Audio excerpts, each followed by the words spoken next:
네, 천미예수님. 오늘 우리가 미리네 성지와 있는데 미리네 성지에 대한 것은 안내문 여기 잘 설명되어 있습니다. 한번 보시기 바랍니다. 경기도 안성에서 북쪽으로 40리쯤 떨어진 은하수라는 뜻의 아름다운 우리말로 불리우고 있는 미리네는 한국 최초의 사제 김대건 신부의 묘소와 그의 어머니 우르슬라 김 신부에게 사제품을 준 조선교구 제3대 교구장 페레올 주교, 그리고 김 신부의 시신을 이곳에 안장했던 이민식 빈첸시오의 묘가 나란히 자리 잡고 있는 곳이다. 그래서 이따가 올라가서 확인을 해보도록 하겠습니다. 경당 쪽으로 올라가서 우리가 볼 수가 있겠어요. 성지에 들어서면 고요하면서도 편안함이 가슴에 와 닿는다.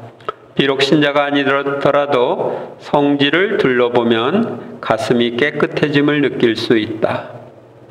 이곳이 미리네로 불리게 된 것은 천주교 신자들이 신유박해 1801년, 기해박해 1839년 이 박해를 피해 이곳으로 숨어 들어와 교우촌을 형성하면서 밤이면 집집에서 흘러나오는 불빛이 달빛 아래 비치는 냇물에 어울러져 마치 은하수처럼 보였다고 하여 붙여졌다.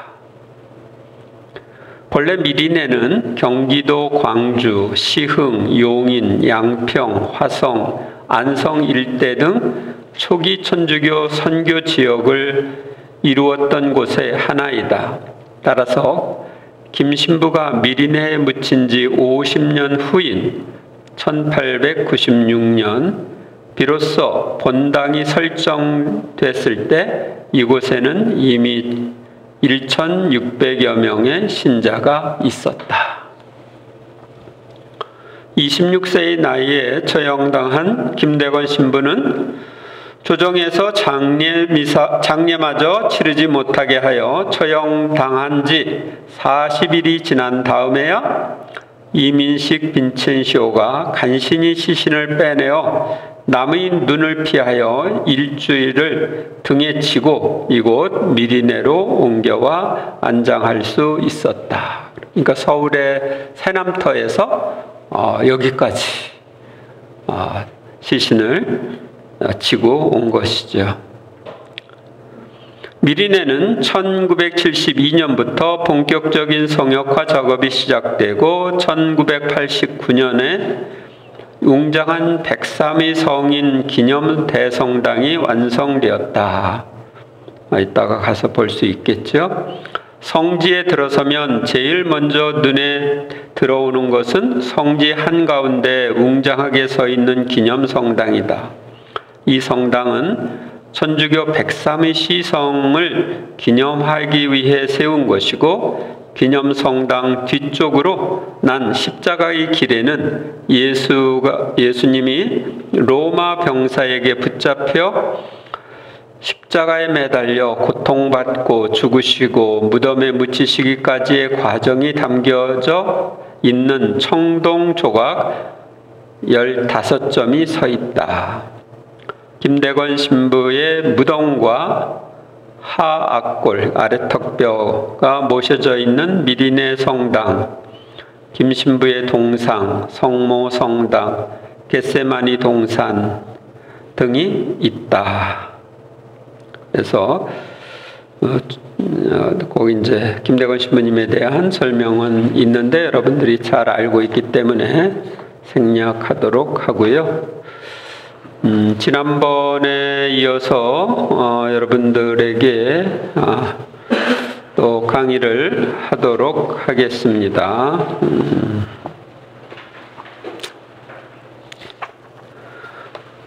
앞으로 다가올 새로운 시대에 대해서 말씀을 드리도록 하겠습니다.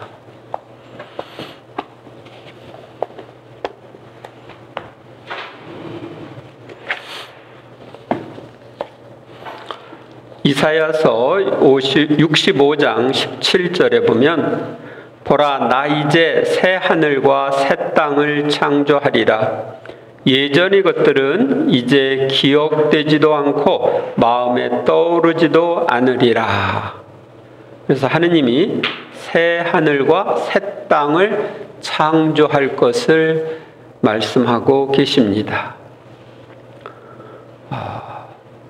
또 파티마에서 성모님이 1917년에 발현하셨을 때 결국 내 티 없는 성심이 승리하리라. 너시아는 회개하고 평화의 새 시대가 열리리라. 지금 러시아하고 우크라이나 전쟁이 있죠. 근데 이 전쟁이 종식되고 평화의 새 시대가 열릴 것이라고 여러분들이 기대를 하시면 좋겠습니다.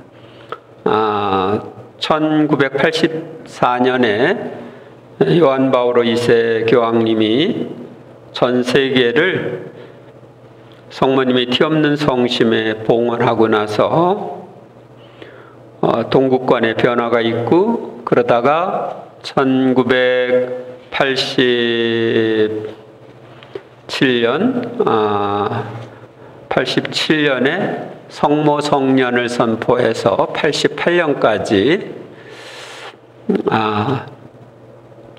우리가 성모님께 특별히 부탁을 했는데 89년부터 동국권이 무너지기 시작해가지고 90년에는 러시아, 그러니까 소련 연방이 해체가 됐죠. 그래서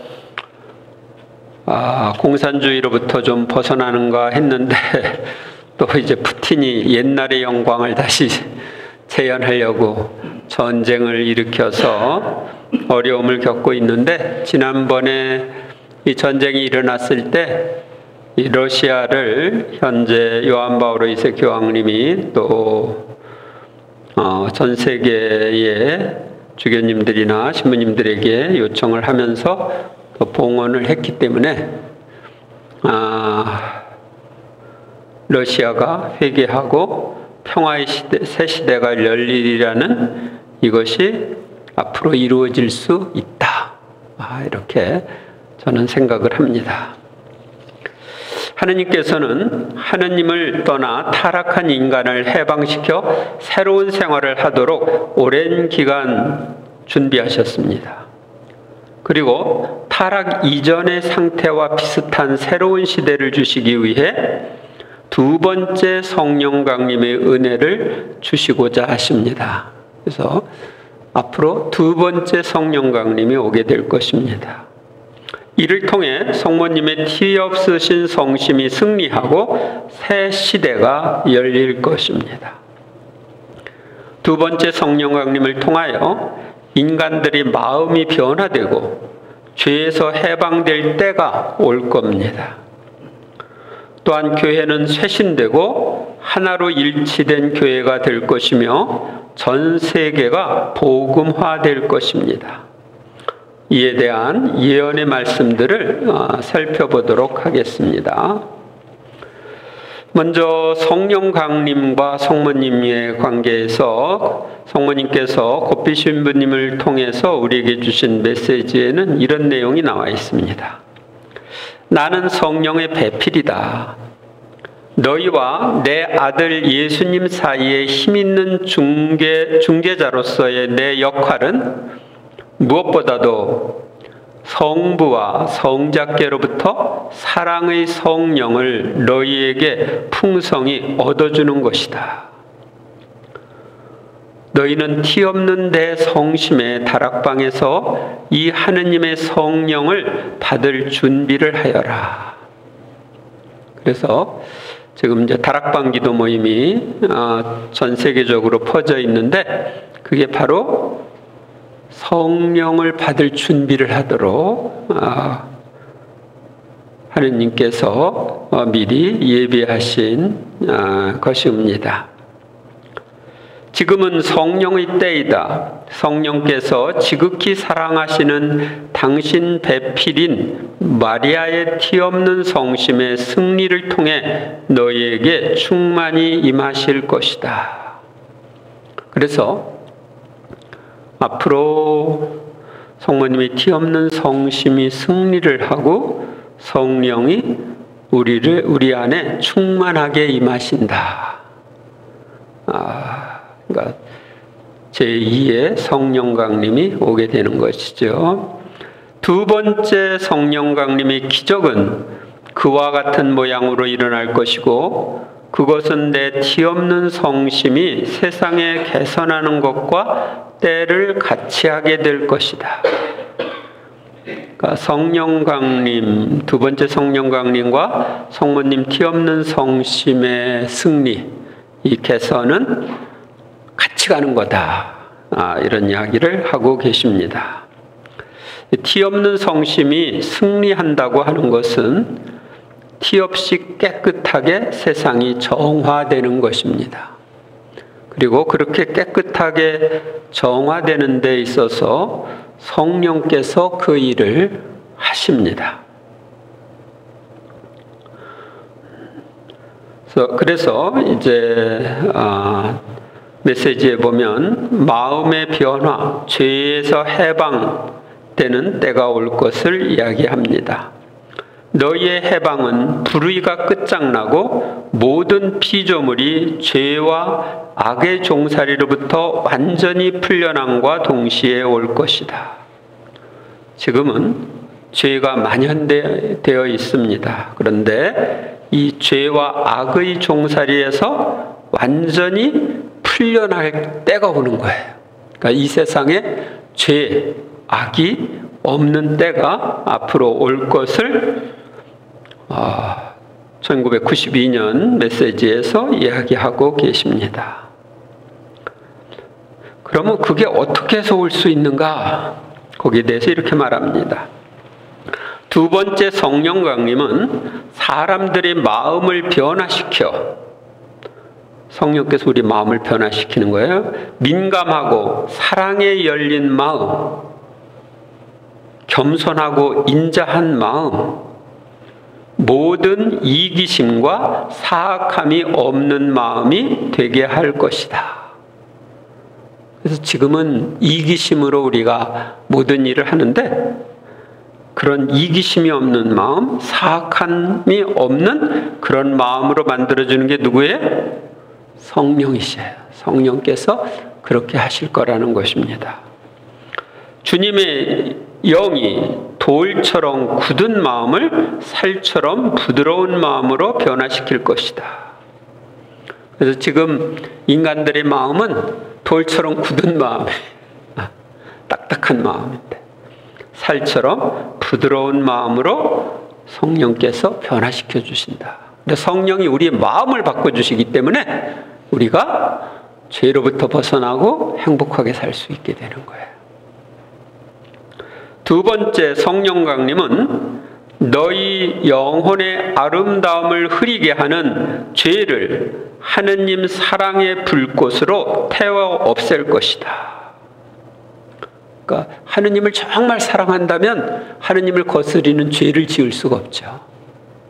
그래서 죄를 하느님 사랑의 불꽃으로 태워 없앨 것이라고 말합니다. 그리하면 너희 영혼은 하느님과의 완전한 생명의 친교회로 돌아오게 되고,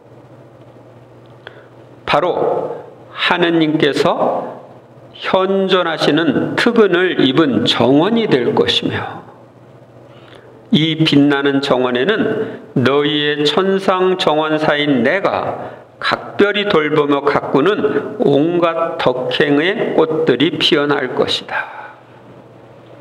우리가 지금은 하느님 하면 하느님과 별로 친해지지를 않고 있어요. 그냥 형식적인 신앙생활을 하는 것 같아. 그런데 이제 새로운 성령 강림을 통해서 우리의 영혼이 하느님과의 완전한 생명의 친교회로 돌아온다. 정말 하느님이 계신 것을 확실하게 느끼고 하나님과 주거니 받거니 대화를 하면서 사는 그런 친밀한 관계가 되는 거고, 그래서 하느님께서 늘 함께 계신 것을 느끼면서 살 수 있게 되고 온갖 덕행의 꽃이 피는 때가 온다. 그리고 이 덕행의 꽃은 성모님이 가꾸신다 하는 것입니다. 그래서 신덕, 망덕, 애덕 같은 향주 삼덕이나 지덕, 의덕, 용덕, 절덕 같은 사추덕이나 겸덕 같은 이런 덕형의 꽃들이 피게 되고 늘 하나님의 뜻 안에서 하나님의 뜻대로 사는 성덕의 꽃이 피게 될 것입니다. 그러면 어떻게 될까? 교회가 새롭게 되고 일치된 교회가 되고 이 세상이 완전히 바뀌게 됩니다. 예수님께서 오타비오 미켈리니 문시녀에게 주신 말씀에 이런 내용이 나옵니다. 따라 오늘날 교회는 심한 고통을 겪고 있으나 죽지는 않을 것이다. 오히려 더욱 아름답게 다시 일어날 것이다. 지금은 냉담자들도 많아지고 이번에 코로나로 인해서 냉담자들이 더 많이 늘어났어요. 그리고 교회가 비난을 받고 이런데 앞으로 교회는 더욱 아름답게 다시 일어날 것이라고 말합니다. 쇄신된 교회는 거의 전적으로 은사적인 교회가 될 것이다. 성령의 은사가 활발하게 드러나는 교회, 은사적인 교회가 될 것이에요. 내 교회는 하나로 일치된 교회가 될 것이다. 그러니까 지금은 수많은 종파들로 분열되어 있죠. 근데 그것이 하나로 일치된 교회가 될 것이라고 예수님은 말씀하십니다. 그러니까 전 세계의 모든 교회가 일치되려면 성령 강림이 있어야 되는데 성모님은 이렇게 말씀하십니다. 오류, 불충실, 죄의 암흑으로 어두워진 현재의 교회 역시 그런 암흑이 완전히 일소된 후 다시 진리, 은총, 성성의 광채를 발산하게 되리라. 예수께서 교회의 생활 안에 찬란히 빛나게 되실 것인즉 교회 자체가 지상의 모든 나라들에 대해 가장 위대한 빛이 되리라. 지금은 오류, 불충실, 죄의 암흑으로 어두워져 있는 교회인데 이것이 진리와 은총과 성성의 광채로 빛나게 되고 지금은 천주교 신자가 뭐 저래, 교회가 뭐 저래 이런 손가락질을 받는 경우들이 있는데 이 교회 자체가 지상의 모든 나라들에 대해 가장 위대한 빛이 될 것이다. 또 모든 그리스도인들이 가톨릭 교회 안에 일치하는 것은 티없는 내 성심이 이 세상에 개선하게 될 때와 맞아떨어질 것이다. 그래서 모든 그리스도인들이 가톨릭 교회 안에 일치한다. 이것은 가톨릭 교회를 중심으로 해서 하나가 되는 것이죠. 교회 일치가 이루어지는 거예요. 그렇게 다시 하나로 모인 교회는 새로운 성령 강림의 광채에 쌓여 세상 만민을 새롭게 할 수 있는 힘을 지니게 되리라. 그래서 새로운 성령 강림으로 인해서 세상 만민을 새롭게 할 수 있는 힘을 지니는 거예요. 그러니까 교회가 새로워진 다음에 교회를 통해서 세상이 새로워지는 거예요. 교회가 새로워지기 위해서는 신부가 새로워져야 돼요. 신부들이, 사제들이 새로워져야 사제들을 통해서 신자들이 새로워지고, 신자들을 통해서 세상이 새로워질 수가 있는 거죠. 이제 온 세상이 완전한 진리, 곧 예수님의 복음으로, 그리고 예수님께서 원하셔서 세우신 단 하나의 교회로 인도되어야 할 터인데, 이것이 성령께서 하실 일이다. 그러니까 성령께서는 우리를 단 하나의 교회로 만드시는 역할을, 예수님께서 베드로를 중심으로 직접 세우신 이 교회 안으로 모든 사람이 들어오는 때가 앞으로 올 것입니다. 앞으로 다가올 새 시대는 그동안 꼽힌 모든 영성이 종합되는 시대, 열매 맺는 시대이고, 하느님의 아버지의 뜻이 하늘에서와 같이 땅에서도 이루어지는 시대입니다. 이 시대는 새로운 성령 강림과 예수님의 재림으로 낙원이 회복되고 창조와 구원이 완성되는 시대입니다. 그래서 범죄 이전의 낙원과 같은 세상이 앞으로 올 것입니다. 새 시대는 성체 왕국, 예수 성심의 나라, 그리스도의 왕국, 아버지의 나라라 불릴 것이며, 놀라운 성덕의 시대가 되고, 교회는 일치된 새 교회가 되고 전 세계가 복음화될 것이며, 새 하늘 새 땅의 새 시대가 될 것입니다. 이것이 하느님의 인류를 위한 놀라운 구원 계획입니다.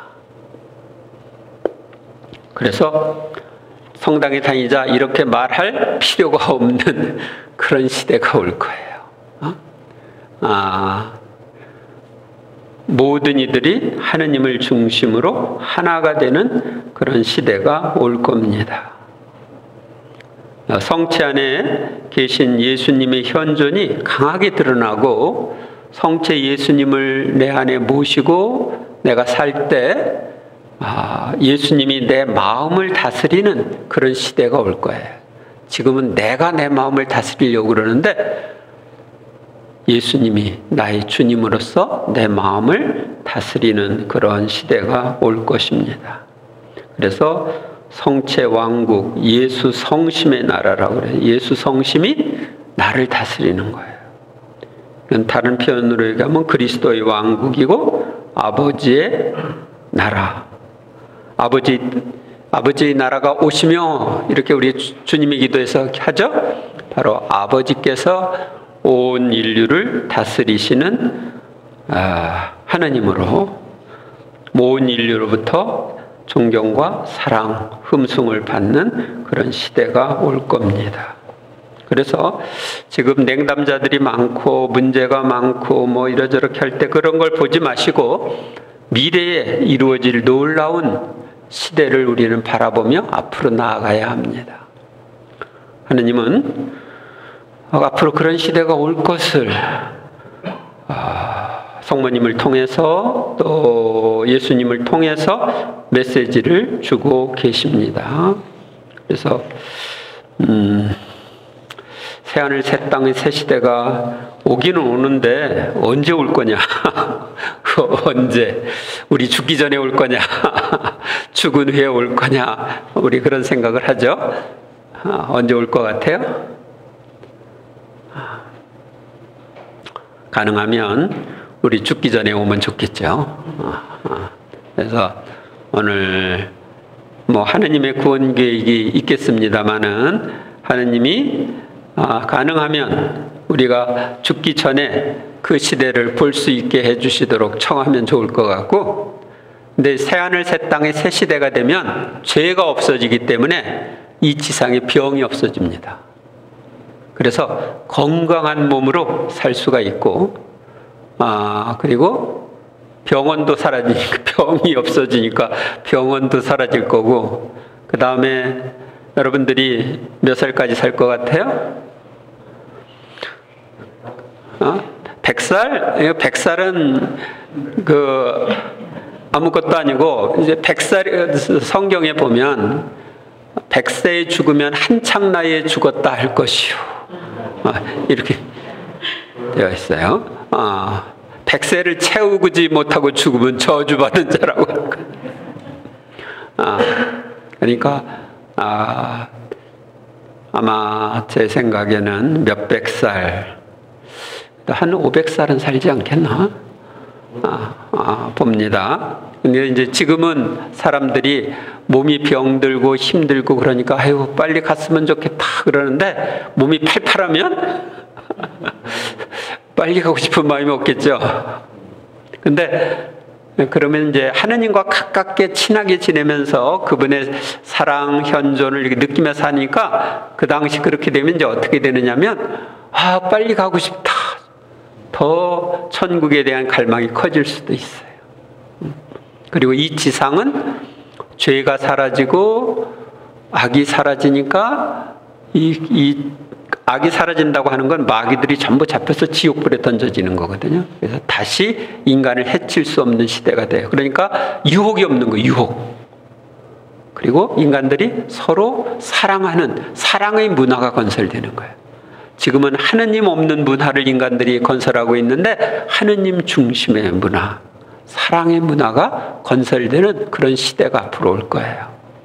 그래서 그 시대를 위해서 하느님이 예비하신 것이, 그동안 여러 영성들을 하시고, 또 지금은 다락방 기도, 마리아 사제 운동을 통해서 기도하게 하시고, 지금 하느님 또 영성을 통해서 새 시대에 어떻게 살아야 되는지를 보여주는 거예요. 그러니까 새 시대는 하느님의 뜻이 온전히 다스리는 그런 시대, 우리 인간들이 하느님의 뜻대로 움직이는, 하느님과 하나 되어서 사는 그런 시대가 될 것을 예고하고 있어요. 그래서 여러분들이 다 저랑 함께 그 시대로 들어가면 좋겠습니다. 그런 때는 아멘 하는 거예요. 잠시 묵상하겠습니다.